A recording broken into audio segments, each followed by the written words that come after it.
तर मित्रांनो, लग्नानंतर होईलच प्रेम या मालिकेच्या 7 जानेवारीच्या एपिसोडमध्ये खूप छान ट्विस्ट बघायला मिळतोय. आणि ट्विस्ट असा असणार आहे की जीवाने व्लॉग बनवायला घेतलेले असतात. जीवाचे व्लॉग इंटरनेटवरती लगेच व्हायरल होतात. सगळे जीवाचे ते व्लॉग बघत असतात. त्यात जीवा म्हणतो, नमस्कार, मी जीवा नंदिनी देशमुख. मी आजपासून 21 दिवसांचं चॅलेंज घेतलं आहे. मी माझ्या रुसलेल्या बायकोला मनवणार आणि तिला आपल्यासोबत घरी घेऊन जाणार. माझ्या रुसलेल्या बायकोला मनवायचं हे मी मनावर घेतले. माझ्या बायकोशी हात मिळवणी करण्यासाठी मला तुमच्या सगळ्यांच्या हातांची गरज आहे. मला तुमच्या सगळ्यांची मदत लागणार आहे. तुम्ही मला हा असाच सपोर्ट करत राहा.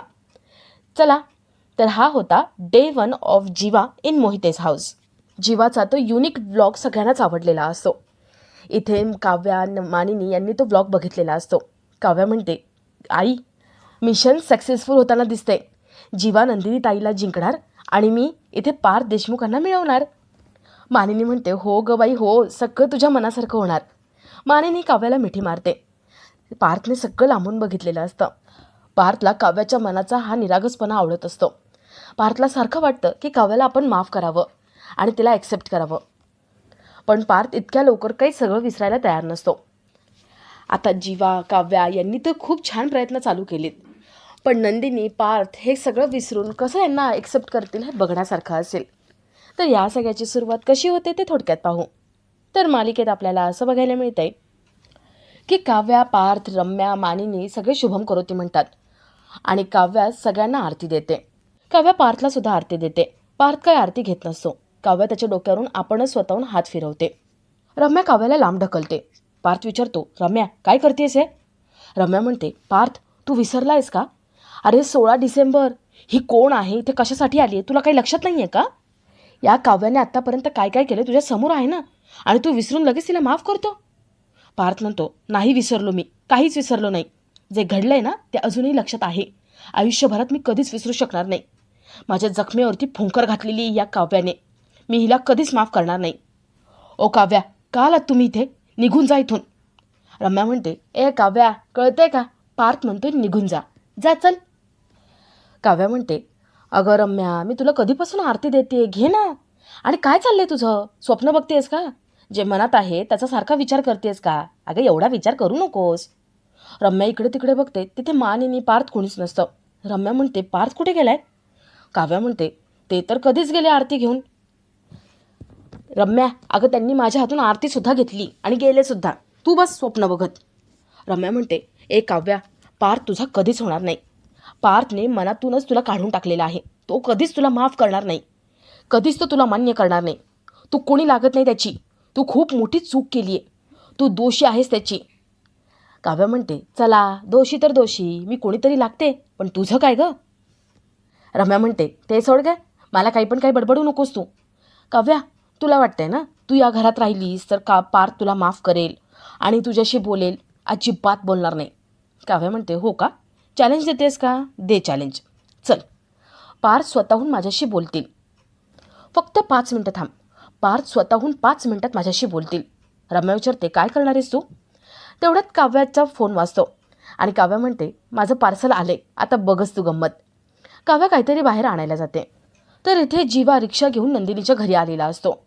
नंदिनीचे बाबा जीवाला ओरडतात. ते जीवाला म्हणतात, हे सगळं काय करतोयस तू? जीवा म्हणतो, बाबा, अहो तुम्ही मला घरात घेत नाही आहे. आता जावई आहे मी, कुठेतरी राहावं लागणार ना मला, म्हणून ही रिक्षा. आता या रिक्षामध्येच मी बसणार, राहणार, आणि ही रिक्षा म्हणजेच माझं घर. नंदिनीचे बाबा चिडचिड करत असतात. तर नंदिनीच्या आईचा जीवाला पूर्ण सपोर्ट असतो. नंदिनी आई बाबांना म्हणते, तुम्ही दोघं आतमध्ये जा. बाबा, तुम्हाला बीपीचा त्रास आहे, तुम्ही त्रास करून घेऊ नका, जा तुम्ही आतमध्ये. आई बाबांना आतमध्ये घेऊन जाते. तर इथे पार्थच्या घरी सगळे जेवायला बसलेले असतात. रम्या, वसू, पार्थ. रम्या पार्थला काय हवं नको ते बघायला उठते. मानिनी म्हणते, रम्या, मी आहे हा इथे, तू तुझं जेव. जेवता जेवता उठायची काहीच गरज नाही आहे. मानिनी पार्थला विचारते, पार्थ, अरे तुझे बाबा आलेत का रे? कोण आलं होतं मगाशी? दरवाजा उघडायचा आवाज आला. रम्या म्हणते, कोण कशाला आलं? ती काव्या, तिचं पार्सल आलं होतं, नाचत नाचत गेली बाहेर. तेवढ्यात तिथे काव्या येते. काव्याने एक स्टफ टॉय मागवलेलं असतं. बोक्याचं असतं ते. त्याच्यावरती ती चष्मा लावते आणि म्हणते, हा आहे माझा बोका. आता हा माझा बोका आहे म्हटल्यावरती मी देशमुख तर हा पण देशमुख, मग हा देशमुखांचा बोका. काव्या त्या बोक्याशी गोड गोड बोलत असते. पार्थला वाटतं की त्याच्याशीच काव्या बोलते. पार्थला हे सगळं बघताना खूप छान वाटतं, त्याला सगळं क्यूट वाटत असतं. तर इथे नंदिनी म्हणते, जीवा हे काय करताय तुम्ही, बरं दिसतंय का, जा ना तुम्ही, बाबांना पण त्रास होईल आणि तुम्हाला पण, डास चावतील तुम्हाला, जा. जीवा म्हणतो, नाही मी इथेच थांबणार, मी कुठेच जाणार नाही, मी कोणाला काहीही बोलणार नाही, मी माझ्या स्टाईलने म्हणजे जीवागिरीने नंदिनीचं मन जिंकणार. नंदिनी, आता या रिक्षामध्ये मी राहणार, इथेच खाणार पिणार आणि तुझ्या डोळ्यासमोर राहणार, मी माझ्या नंदिनीला बघत राहणार. 21 दिवस माहिती आहे ना तुला, 21 दिवसांचं मी चॅलेंज घेतो. 21 दिवस आपल्यासोबत जे काही होतं ना त्याची सवय होते. मी 21 दिवस इथेच राहणार, तुला बघणार, तुझ्याशी बोलण्याचा प्रयत्न करणार, तुला मिळवण्याचा प्रयत्न करणार. आणि माझी पूर्ण खात्री आहे 21 दिवसानंतर 22व्या दिवशी तू माझ्यासोबत येशील. नंदिनी म्हणते, वाट बघा, मी काय येणार नाही. नंदिनी जात असते. वॉचमन म्हणतो, अहो दादा, तुमच्या बायकोचं तर तुमच्यावरती प्रेमच नाही आहे. जीवा म्हणतो, आहे प्रेम, तिचं प्रेम असेल तर ती मला पलटून बघेल. जीवा हळूच म्हणतो, ए चकाचक बाई, पलटून बघ ना. नंदिनी पुढे जात असते. जीवा म्हणतो, पलट. नंदिनी मागे वळते आणि जीवा खूप खुश होतो. जीवा वॉचमॅनला म्हणतो, बघितलास ना, प्रेम आहे तिचं माझ्यावर. तर इथे पार्थ काव्याला बघतो आणि तो म्हणतो, माझं जेवण झाले. पार्थ जात असतो. काव्या त्या बोक्याशी बोलत असते. काव्या म्हणते, गुड नाईट बोक्या. पार्थ म्हणतो, गुड नाईट. काव्या पार्थकडे बघते आणि ती रम्याकडे बघते. रम्याला ती इशारा करते आणि चॅलेंज जिंकले असं दाखवते. तर इथे जीवा घराबाहेर असतो. काय करायचं आता, आपण नंदिनीपर्यंत प्रेम कसं पोचवायचं या विचारात असतो. त्याला एक मस्त आयडिया सुचते. सोशल मीडियावरती आपण इंटरनेटवरती व्लॉग टाकायचे. जीवा व्लॉग टाकायला सुरुवात करतो. तर इथे मानिनी काव्या गप्पा मारत बसलेले असतात. मानिनी म्हणते, काव्या, तुझी ही बोक्याची आयडिया मला आवडली हा. म्हणजे आता तू पार्थशी बोलशील आणि पार्थ तुझ्याशी बोलेल. मस्त आयडिया आहे. काव्या, खरंच हा, तुला म्हणावं ना तशी तू नाही आहेस, म्हणजे धाडसी तर आहेस गं, पण आता खूप बदलली आहेस तू. पहिल्यासारखी चिडचिड करणारी नाही आहेस तू, आता उत्साही आहेस, समाधानी आहेस, हसत राहणारी आहे आणि मेन म्हणजे प्रत्येक प्रॉब्लेमवरती सोल्युशन काढणारी आहेस. काव्या म्हणते, काकू.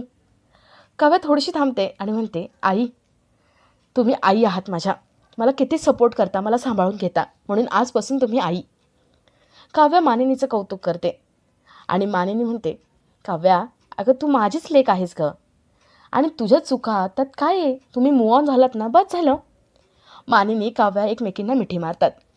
मानिनी म्हणते, काव्या, हे बघ, सगळं छान होणार आहे, फक्त देवाचं नाव घेत राहायचं. त्या दोघींचं बोलणं चालू असताना पिहू तेवढ्यात तिथे येते. पिहू जीवाचे व्लॉग बघत असते. पिहू काव्या मानिनी यांना ते व्लॉग दाखवते. मानिनीला जीवाची ही आयडिया खूप आवडते. काव्या म्हणते, आई, बघितलंत ना, आता जीवासुद्धा छान प्रयत्न करतोय, माझी पूर्ण खात्री आहे तो नंदिनी ताईचं प्रेम मिळवणारच. मानिनी म्हणते, हो ग, तुमच्या प्रयत्नांना यश येवो. त्या दोघी काव्याच्या मोबाईलवर जीवाचा तो व्लॉग बघायला लागतात आणि आपला आजचा हा भाग इथेच संपतो.